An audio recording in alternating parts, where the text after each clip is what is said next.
Yes, reka nongere mbasuhuze mbifurize byiza mwese mukomeje kudukurikira umunsi ku munsi amanywa ndetse na nijoro. Reka nkwifuriza umugisha w'Imana aho uhereye hose impande zitandukanye zigize isi dutuye. Njyewe nitwa Ben, iri Savana TV show. Nkwaye ikaze nyemerera nkwibutse gukora subscribe kuri utarigeze uyikora kugira ngo tujye tubana umunsi ku munsi gatanu kuri gatanu ivuga butumwa turimo rikugeraho mu buryo bworoshye cyane. Turi mu bihe bitoroshye aho turi kwibuka abacu bazize jenoside yakorewe abatutsi mu mwaka w'1994. Intego y'uyu mwaka dufite ni ukwibuka twiyubaka. Rero abanyarwanda ndetse n'inshuti z'u Rwanda tube mu bihe bimwe tudakomeretsa ababuze ababo. Yego, uyu munsi rero turi mu ivugabutumwa nanone nk'uko bisanzwe turi kuganira ku ijambo ry'Imana. Ndi kumwe n'umukozi w'Imana twagiye tubona cyane hano kuri Savana. Ndifuza kumwakira, birashoboka ko bwaba ari ubwa mbere umubonye, atwibwira amazina noneho tuze kubana twese tuziranye. Mwaye ikaze na karibu. Murakoze cyane, turabishimiye kuduha ikaze ndetse kubari impande zose z'isi zitandukanye aho turi mu gihe cyo kwibuka nk'uko wabivuze. Yego. Ariko nanone dukwiye kwibuka twiyubaka, ntabwo dukwiye guheranwa n'ibizadukomerekeje, ahubwo dukwiye kubaka ndetse kandi tugakomeza. Kandi Imana izabidufashamo kuko abahuje umutima Imana irabashigikira. Rero murakoze. Amazina yanje kubatanzi bambonye bwa mbere nitwa Tuyisenge Daniel. Imana ibaha umugisha. Ndi umukristo, ndi mu rugendo rugana Siyoni kandi ndakomeje mu rugendo rwanje. Ni ku muririmbyi yavuze ngo izino mu isi ndabihinyuye, sigaye nifuza izo mu ijuru. Murakoze cyane. Yego, nawe urakoze kuba wemeye kwakira ubutumire bwacu ukaza kuri Savana, ukaba ugiye kudufasha guhembura imitima y'abadukurikiye. Hanyuma uranyemera duhe n'ikaze abadukurikiye muri uyu mwanya biyumvemo ikaze. Tugiye kuganira ibyiza byururutse imitima. Nibwira yuko abantu batentebutse mu nzira wenda ijya mu ijuru n'abantu batameze neza muri ibi bihe bari buze gusubizwamo intege. Nukuri. Yego, rero ndakwakira nk'uha ikaze kugira ngo wanze unadusengera Imana, Umwuka Wera ari buza kutubera umuyobozi. Mana, turagushimiye wowe waremye ijuru n'isi ukarema ibituyeho byose. Wewe waturemye tukabaho, turabigushimiye. Waruzi ko igihe nk'iki kizabaho kubera ko ikintu cyose kigenerwa igihe cyacyo, nicagambiriye munsi y'ijuru kikagenerwa umwanya wacyo. Niko umubwiriza yavuze, aravuze ngo hari igihe cyo guseka n'igihe cyo kurira, hari igihe cyo kuzina n'igihe cyo gutuza. Hari ibihe bitandukanye mwami muri iyi si wagiye uduhaye kino gihe cyo kugira ngo tuze duhembure imitima y'abantu bose batuye isi. Ariko si twebwe, ureke tuba impanda nawe wivugire. Ureke umuntu wese umukoreho akorweho nawe. Ufite agahinda umusubize mu ibyiringiro, ukomeretse mu mutima wongera umwuzuze, umwomora inguma zose, ubabaye ugire mwami, ureke uhumuriza umutima we. Ihumure rye risesekare mu banyarwanda, rizenguruka amahanga yose. Ni wowe wabasha gukora izo abantu batakora mwami. Nuhumuriza imitima ibabaye, nuhumuriza imitima ndetse ukomora yakomeretse. Uro kubahwa mwami, turagushimiye. Ngwino bane natwe muri uyu mwanya. Ntabarinje Daniel, ahubwo izina ryawe rihabwa icubahiro. Ureke ukora iz'ubutwari, ico wagambiriye gukora ureka bari cyo ukora, ico wateganije kuvuga ureka bari cyo uvuga. Mbimpanda nawe wivugire mwami, uvugire mu buzima bwanje, maze nanje nkumve, maze n'abantu bose bateze amatwi ureke bakumve kandi bakumvire. Asante, komeza kubana natwe no kutwegera muri zose. Amen. Amen. Imana iguha umugisha kandi igukomereza amaboko muri byose. Narimaje gukora intro ndimo mbwira abantu ko tugiye kuganira ijambo ry'Imana Imana yashyize muri wowe. Amen. Yego, ndizera ko umeze neza kandi witeguye. Yego. Ku buryo ubu ngubu none aha tuvugana akakanya. Yego. Akakanya mise nk'umwanya noneho kugira ngo utwinjize muri ibyo bihe. murakoze cyane, Imana ibaha umugisha, dore ko ari cyo kiba catuzanye. Yego. Ico ngukundira nuko uzuha umwanya abantu bakavuga iki Imana yashize ku mutima kugira ngo bagitangariza abantu.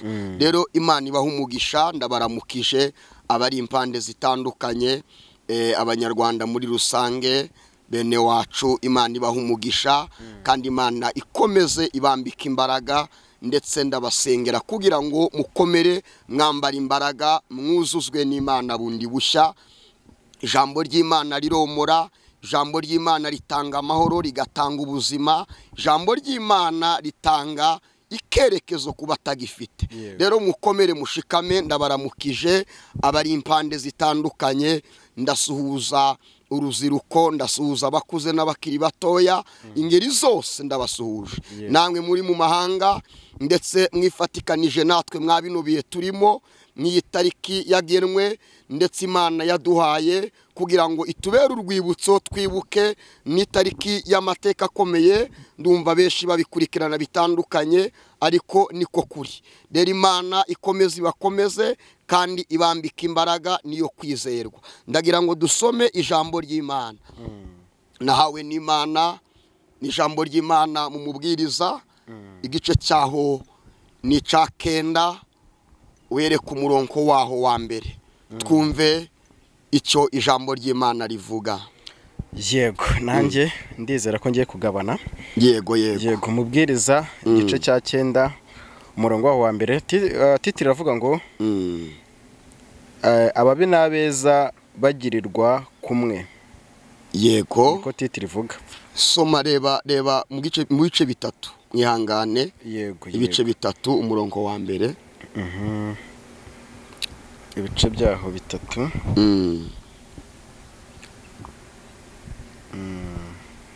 Dukurikiranye bihangane. Nta kibazo. Yego.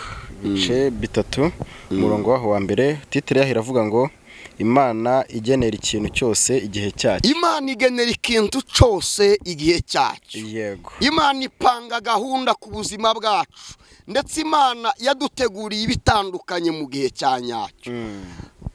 Igihe impamvu ndagira mvuge ku gihe, sinzi igihe uhagazemo, ariko twese icyo duhagazemo sinzi nawe icyurimo, ariko igihe cyose uhagazemo kiba cyegeranye n'ikindi gihe Imana itegura, kuko Imana igena ibihe bitandukanye mu myanya igiye itandukanye. Umurongo wa mbere uravuga ngo ikintu cyose kigenerwa igihe cyacyo. Yego. N'icyagambiriwe munsi y'ijuru cyose gifite umwanya wacyo. Kabiri. Yego. Hariho igihe cyo kuvuka. Hari igihe cyo kuvuka, twaravutse. Imana yatanze, donc Imana yaraturemye, ituremera mu nda, ikuremera mu nda y'umubyeyi wawe. Hari igihe cyo kuvuka. Yego. Hariho n'igihe cyo gupfa. Igihe cyo kuvuka kirahari, kandi n'igihe cyo gupfa kirahari.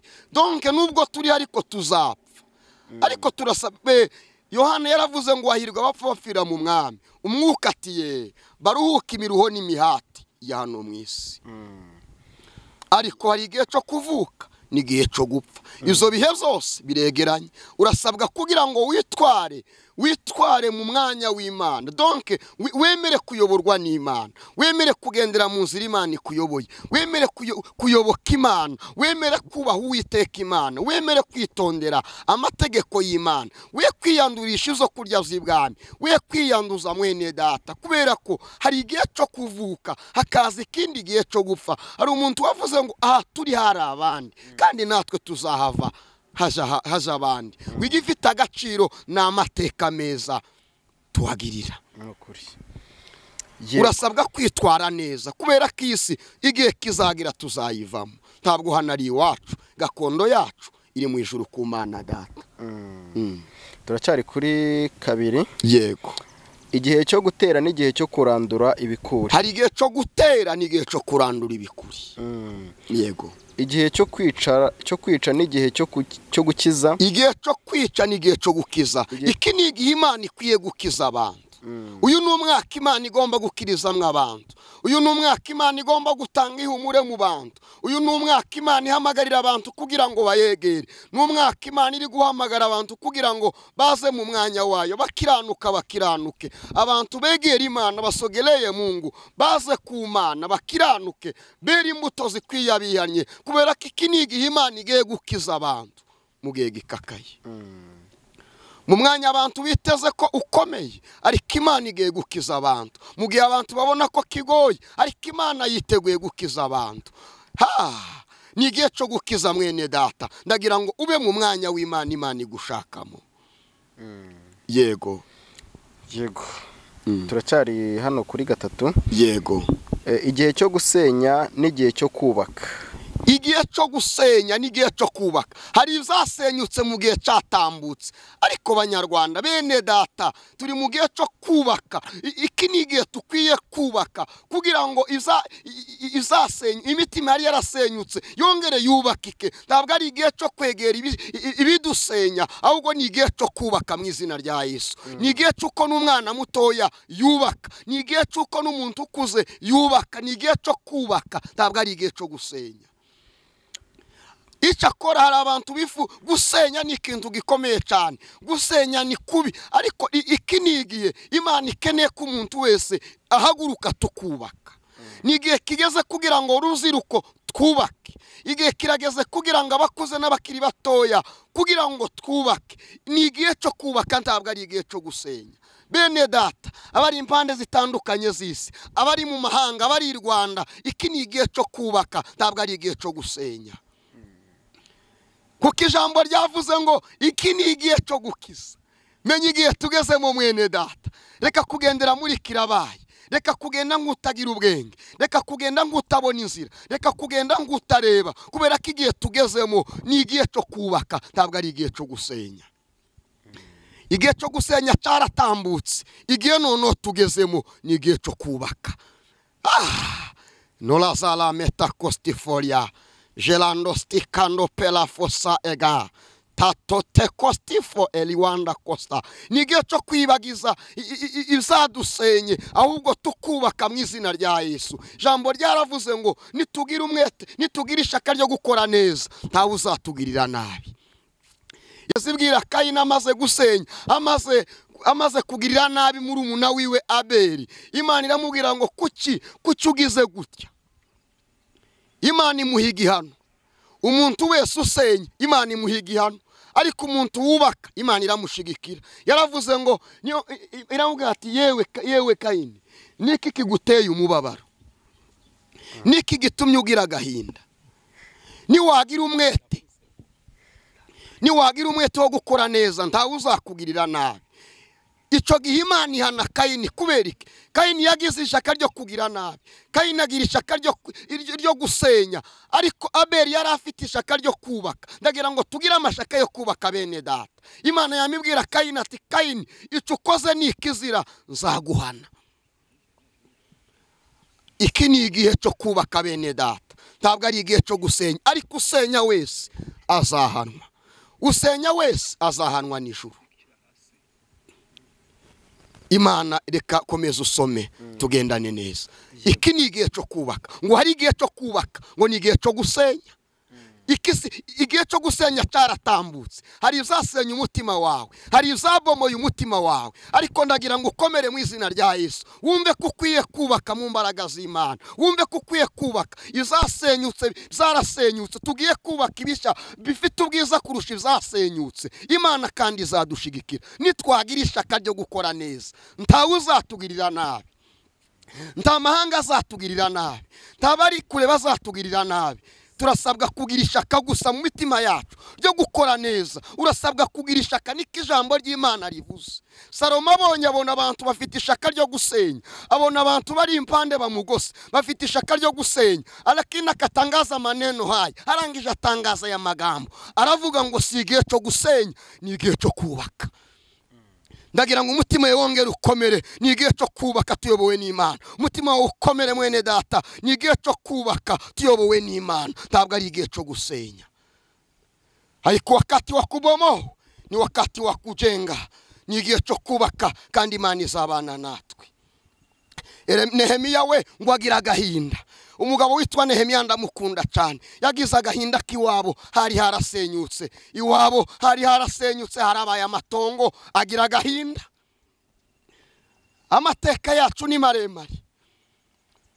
Nta muntu n'umwe utayazikire kuyirengagiza. Ariko Nehemiya agiye kubona amenya amakuru ko iwabo hasenyutse. Amaze kubona harasenyutse aravuga ngo imirimo narindi gukora ku mwami yo mu mahanga ndayitaye ngiye kubaka iwacu. Nehemiya arangiza agira ishaka. Igihe cyose tuzagira ishaka ryo kubaka, Imana izadushigikira. Muntu wese ugira ishaka ryo kubaka iwanyu, Imana izagushigikira. Niwagira ishaka ryo kubaka iwanyu, Imana izabana nawe.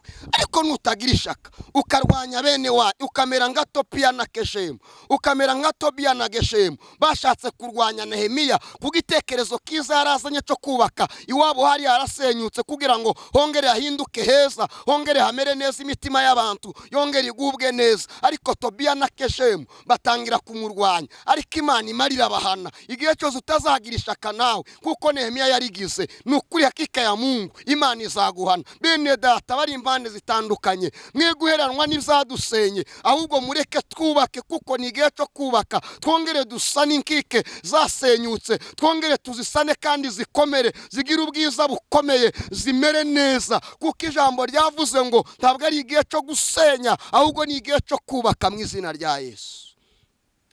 Norazala metande fosiko egome. Ono pelasika la shalawili motangu wa egome. Bantu bari mahanga, Banyarwanda muri iki ni igihe cyo kubaka, ntabwo ari igihe cyo gusenya. Akuna si cyo gusenya, no, ntabwo ari cyo gusenya. Ninde ababwiye ko ari cyo gusenya? Ni igihe cyo kubaka, ntabwo ari igihe cyo gusenya. Niko ijambo ryavuze. Ariko shanda tangara cyane baturage we abantu bari impande zitandukanye. Reka mbaze mvuge kuri aya makuru ya Nehemiya. Nehemiya amenya amakuru ko nubwo bafite ishaka ryo kubaka, hari abantu bamaze kugambirira gusenya. Bari batangiye kubaka, Nehemiya n'abantu be batangiye kubaka izari zasenyutse, batangiye kuzubaka. Haboneka impande Tobiya na Geshemu bari yongiyo baza bashaka gusenya izo Nehemiya yatangiye kubaka. Nehemiya yamabwira abantu ati ntimwubake gutyo gusa, buri wese afate n'agakoresho. Umuntu ukwegera ushaka gusenya ibuhaye wubaka, umurwanya umutsinde. Ndagira ngo twubake dufite n'ubwenge, twubake dufite n'intwaro. Banyamasengesho, bene data maratandukanye, abari Rwanda n'abari mu mahanga, mureke twubake dufite n'intwaro. Utwara intwaro z'umwuka nizo mukwiriye, inkoti cyayiboneye ni ijambo ry'Imana we. Muryemere mwese niryo ribakiza, muryizere mu mitima yanyu we, nibwo muzatsinda we. Imana ibaha imbaraga murwana intambara, umwami ni ubigisha kunesha abanzi we. Mukomere cyane mugiye kunesha, muhabwe ingabire nziza we zabatabarutse we. Urasabwa kubaka ufite n'akantu, ubaka ufite intwaro mwene data, ubaka ufite intwaro munyamasengesho. Yewe mwene data baruziruko, mwubake mufite intwaro. Intwaro ni ishaka ryo kurwanira ishaka ry'iwanyu. Murindi cabasenya kandi turi kubaka. Nukuri Nehemiya aravugira ngo ntimutume basenya, bari kuturwanya twababonye, ariko intego yacu ni ukubaka. Bari mu gusenya ibyo turi mu kubaka, bari mu gushaka gusenya, bari mu kuturwanya badushamburiye, ariko intego yacu, intego dufite ni ukubaka. Aho mutangire mufate n'agakoresho. Bene data, hari umuntu wakifuza ko wabo hasenyuka. Nehemiya ngo agira ishaka, barubaka, barwanya Tobiya. Nimuze turwanye Tobiya na Geshemu mu izina rya Yesu. Tobiya turakwirukanye mu izina rya Yesu. Nimureke bashumba bene data, bapastoro bene data, banyamasengesho, banyarwandakazi, muze duhurize hamwe turwanye Tobiya na Keshemu. Intego yacu ni ukubaka, niko ijambo ry'Imana ryavuze. Havuze gute mwene data? Tugiye kuri 4. Yego. Havuze ngo igihe cyo kurira n'igihe cyo guseka. Igihe cyo kurira nimba ari ukurira twararize. Iki ni igihe tugomba guharanira ibyishimo. Tukirengagiza ibyaturijije, tukabiba ibyishimo mu mitima yacu. Halola sila metakostifolia andola salanga kakita la bilima tangu wa egom. Ikini igihelo sifo talabili banga la lila kotandi banga. Igihe cyo kurira cyatugezeho. Ikini igihe cyo kugira ngo twamagana amarira, twimike ibyishimo mu izina rya Yesu. Twubake ibyishimo, twubake urukuta rwitwa ibyishimo, twubake urukuta rwitwa ibyishimo. Abaduhanze amaso ko twarira bakorwe n'isoni bamwari batagize icyo batubonaho. Kubera iki? Igihe cyo kurira twakinyuzemo, twatambutse mu gihe cyo kurira. Igihe tugezemo n'icyo Imana ikwiye kuduha ibyishimo. Urasabwa kubyizera. Havuze ngo iki? Ndasoza ndasoma ibyanditswe 2 nizo nahawe tugomba gusoma. Yego. Turacyari kuri 4. Haravuga ngo igihe cyo kuboroga n'igihe cyo kubyina. Igihe cyo kuboroga n'igihe cyo kubyina. 5. Igihe cyo aho ushaka kuboroga bwa kabiri, reka ni igihe cyo kubyina intsinzi. Tugomba kubyina intsinzi y'ibyo twubatse dushobozwe n'Imana. Mureke twubake tuzabyina intsinzi mu gihe abaturwanya bamaze gutatanywa n'Imana. Abaturwanya bagomba gutatanywa, Imana ikabirukana ikabatatanya, twamara natwe tukabyina intsinzi. Kubera ko igihe cyo kuboroga twakinyuzemo, twanyuze mu bihe bigiye bitandukanye. Ico gihe cyo kuboroga twakinyuzemo, ahubwo dukwiye kubakana umwete, tukubakana imbaraga, tukubaka dushize hamwe, ndetse turi mu murongo umwe, turi mu muji umwe. Imana nukuri, Imana izatwambika imbaraga kandi tuzabyina intsinzi y'ivyo Imana yadukoreye. Endelesha kusoma mpendwa. Yego, tugiye kuri 5. Igihe cyo kujugunya amabuye n'igihe cyo ndola salame takastifo leshanda. Lola pela salanga di wili motangu wanda kumva mwami. Tita sikita la wili bostifo. Hinola tando pela sika la shada gada. La ndi wili matanda kostifo. Idubila si wili matakikanga wanga shala bela mastifo. Hino tikita la stifiliba ni wili makanga wili data shalagada. Ndakumvise mwami. Hari igihe cyo kurunda amabuye, n'igihe cyo kujugunya. Hari igihe cyo kujugunya amabuye, n'igihe cyo kurunda. Nolata kostifo eniwili matandi banga koste koega. Hari igihe cyo kurunda amabuye, n'igihe cyo kujugunya. Hari igihe cyo kurandura ibikuri, nimburi igikuri. Igikuri ni iki? Ni ikidashaka gusingiriza idafari ku nzu kugira ngo ibashe kubaka. Hari abantu b'ibikuri badashaka gusingiriza itafari ku nyubako kugira ngo ibashe gukomera. Ariko iki ni igihe cyo kurandura ibikuri we, maze abera bakomeje kubakana umwete, bakubakana ubumwe ndetse n'imbaraga, bazabyina intsinzi. Yego. Igihe cyo guhoberana n'igihe cyo kwirinda guhoberana. Rekeraho tuza. Soma muri Zaburi 25 ngire soze murongo wa 3. Zaburi 20. Ndagira ngo ukomere ushikame mwene data. 5. Komera ushikame, twubakana umwete, Imana izadushigikira. Twubake dusenga, usenga senge, uwiriza ubusa yiriza ubusa. Nimba uja ku musozi usenge, nimba uja mu kanisa usenge, nimba ukora nibature usenge, usenga wese yongera senge. Imana izakuriza ubutwari. Zaburi 25 murongo wa 3. Murongo wa 3 aravuga ngo siko bizaba kuba mutegereza, siko bizaba kubategereje Kristo. Umunyarwanda utegereje Kristo, umunyamahanga utegereje Kristo, uwiburayi utegereje Kristo, umuntu wese utegereje Kristo, uwo waburi wese utegereje Kristo. Ibyo abantu bakwifuzaho bibi, ibyo abantu bagambirira bibi ku buzima bwawe, ntabwo ariko bizaba. tangaza aya makuru ntabwo ariko bizaba.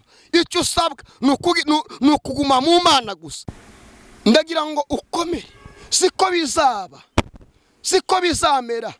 Abantu bashaka gukorwa n'isoni, abantu bashaka kurira, bashaka gukomereka mu mutima, bashaka kusenyuka, bashaka kubabazwa, ariko Imana yavuze ngo siko bizaba kuba mutegereza. Ntawe uzakorwa n'isoni, nta muntu uzakorwa n'isoni, nta muntu uzakorwa n'isoni. Siko bizaba kubategereje Uwiteka. Ntabwo uzamwara, nta kibi kizakuzaho.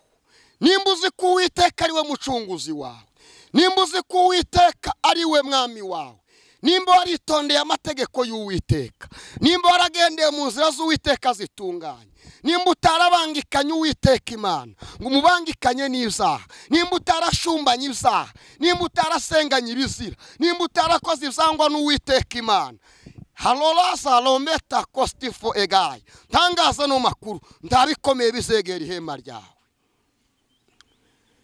ndabikomeye bizegera ihema ryawe. Urasabwa kugira ngo winjire mu mwanya Imana igushakamo, urasabwa kwinjira mu gihe k'Imana igukeneyemo. Imana ikeneye utunganya ibidatunganye, Imana ikeneye kureka ubwibone bwawe, ureka ubusambanyi, ureka ubujura ndetse n'ibindi, ube mu mwanya Imana igushakamo. Nta kibi kizakuzaho mu izina rya Yesu. Nta ndwara izegera ihema ryawe, nta cyorezo kizakugeraho, donc uzarindwa n'Imana. Gusa urasabwa kugira ngo umenye ko matana na Kristo, umenye kugendana na Kristo, unyure mu nzira agize gute akuyoboye, nibwo uzabasha gutsinda wa mugabo we, nibwo uzabasha gukomera. Ngo siko bizaba kuba mutegereza, ngo nta muntu n'umwe ngo uzakorwa n'isoni, ngo kereka bava mu isezerano ari nta mpamvu nibo bagiye gukorwa n'isoni. Banyarwanda, siko bizaba kuba mutegereza, ntawe uzakorwa n'isoni, keretse uva mu isezerano ari nta mpamvu niwe uzakorwa n'isoni. Ndagira ngo ukomere mu izina rya Yesu. Ufite agahinda, komera. Urumva ubabaye, komera. Urabona wabuze inzira n'ikerekezo, ndagira ngo ukomere, kuko ijambo riravuze ngo ala ndakostiketa ega alala shalabala masalamili matanguwa egome. Ntabwo ariko bizaba kuba mutegereza. Tegereza Imana, kabone n'ubwo wanyuze mu bikomeye, wanyuze mu bigeragezo. Lala sikitalibanga, ufite amadeni, ufite ibikugoye, ufite intambara mu miryango, wabuze ikerekezo, wabuze inzira, urwaye kanseri, urarwaye, uri kugeragezwa, uri mu bihe bikakaye, uri mu gihe kigushaririye, ariko ndagira ngo ukomere, ukomeze ugundire Kristo. Elosikitaliba, ufushije ubukwe inshuro nyinshi, abana bawe ntimuhuza, umugabo we ntabwo mwumvikana, urugo rwawe rwagiyemo ibibazo, ntabwo bimeze neza, ariko ijambo ryavuze ngo siko bizaba kuba mutegereza. Ntawe uzakorwa n'isoni. Urasabwa gukomeza ugundire Kristo, urasabwa gukomeza komatana na Kristo. Komeza ukomeze Kristo mwene data, ntumurekure, tuteshuka iburyo cyangwa ibumoso, nyura mu nzira ikuyoboye. Nubwo wageragejwe, ando perasika egome la la sala metakostiforia, ndakumva Nyiringabo Imana la mela sala metakota la kistefo egome. Ndagira ngo usome Yesaya 51, unsomere n'umurongo waho wa 15. Siko bizaba. Warababashwe, ariko ndagira ngo ukomeze womatane na Kristo, ukomeze ubane na Kristo wawe, womatane nawe. Abantu ntago bomora ibikomere, ariko Kristo yomora ibikomere. Abantu ntago bakurwanira, ariko Kristo yakurwanirira. Abantu ntago bagukiza indwara, ariko Kristo yagukiza indwara. Ndagira ngo umwegere cyane, womatane nawe. Ntago ariko bizaba, azagutabara, azakwibagiza agahinda ndetse n'umubabaro wawe. Muri Yesaya 60:15 basoreze ngo usengere Imana. Yesaya 60:15 haravuga ngo nubwo waretswe ukangwa, wararetswe urangwa, nihabe hari wowe wararetswe, sinzi izagutaye. Wenda umugabo yarakuretse, bene wanyu barakureka, imiryango ikomeye ntiyabonetse. Wararetswe, nubwo waretswe munyarwanda nubwo waretswe uwizera nubwo waretswe munyamasengesho nubwo ubona waretswe ukangwa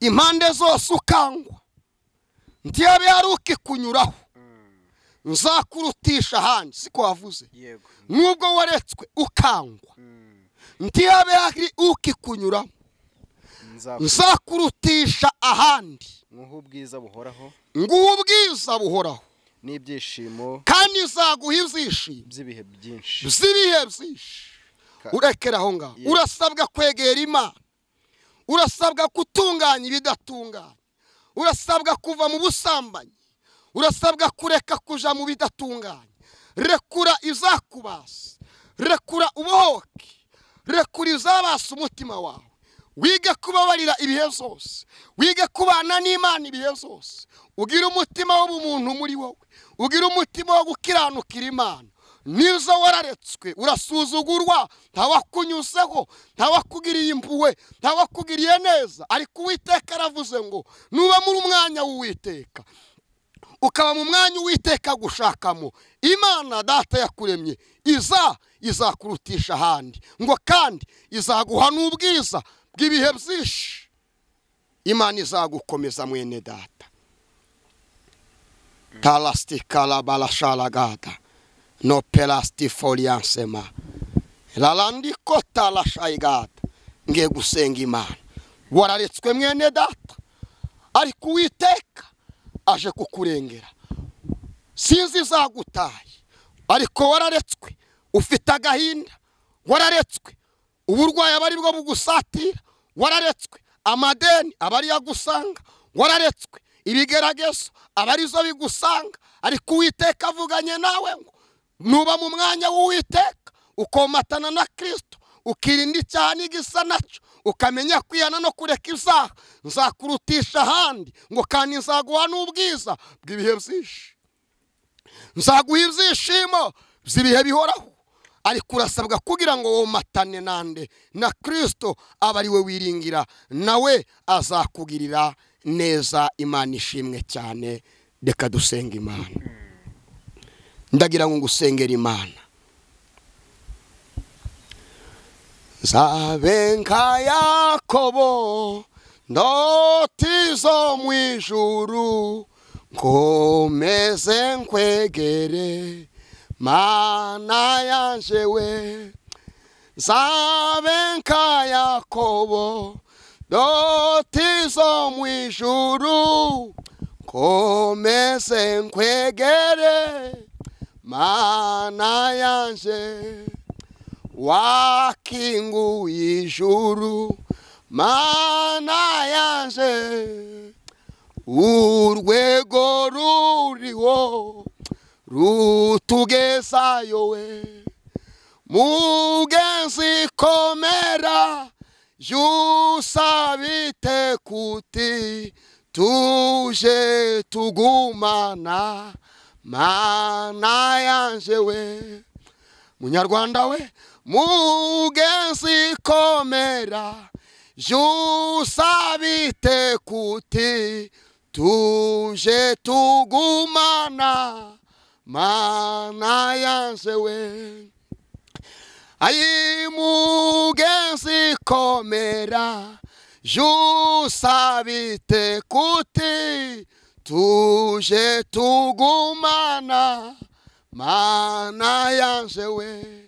Emera kugumana n'Imana mwene data. Emera kugumana n'Imana mupendwa. Emera komatana n'Imana muri uyu mwaka. Imana igumane nawe.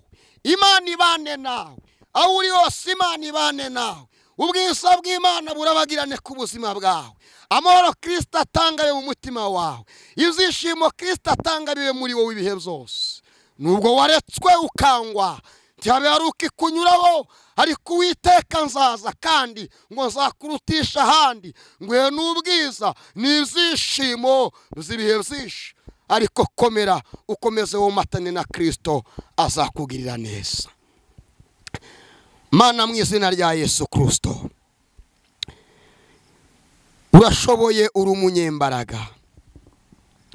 Waravuze ngo tubwire abantu bawe izururutse imitima kubera igihe ijambo ryavuze ngo igihe ni igihe cyacu ngo ikintu cyose ngo kigenerwe umwanya wacu Hello kotastifoli bose kanda wikostifego igihe abantu bari mu gihe cyo kugeragezwa ngwino ubambika imbaraga abari mu gihe kibabaje ubambika imbaraga ukomeza imitima y'abantu bose ukomeza imitima y'abanyarwanda ubambika imbaraga bakomereza amaboko ubwiza bwawe burabagirane kuri bo mu izina rya Yesu Kristo mwakino gihe dusoyemo ngwino ubambika imbaraga ubakomeze mwami ubegere cyane ubwiza bwawe bubagote ineza yawe ijambo ryawe ryo muri bikomere ijambo rye ribanagura amarira ku maso ijambo ryawe ribuzuza imbaraga enopera sikatandi banga egoria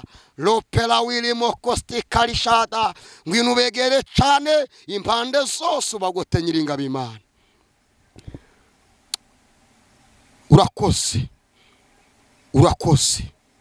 urakoze ko ari cyo ukoze reka ino jambo rizenguruka isi yose rizenguruke mu mahanga yose ubwiza bwawe mwami bugaragare kandi ukoriza ubutwari mu izina rye ryera mbisavye nizeye amaraso yawe Yesu Kristo yoza abanduye amen Imana ibaha umugisha mu izina rya Yesu nukuri nawe ngusabiye umugisha utagabanyije kubwo kwemera kuza hano kuri Savana ugatambutsa ikimana yaguhaye no butwari ni ikintu navuga ngo kitoroshye hanyuma cimire n'abantu bari badukurikiranye muri uyu mwanya twarimo witeka bahezagire kandi abakomereza amaboko abanyarwanda muri rusange dukomeze gahunda turimo yo kwibuka twiyubaka mbashimire babwire ngo nsabe umukozi w'Imana nimero za telefone narengiye mzibagiwe hari umuntu ushobora kwifuza kumugisha inama mu nzira y'agakiza kwifuza gusengana nawe hanyuma niba umukeneye uze kubona uburyo ki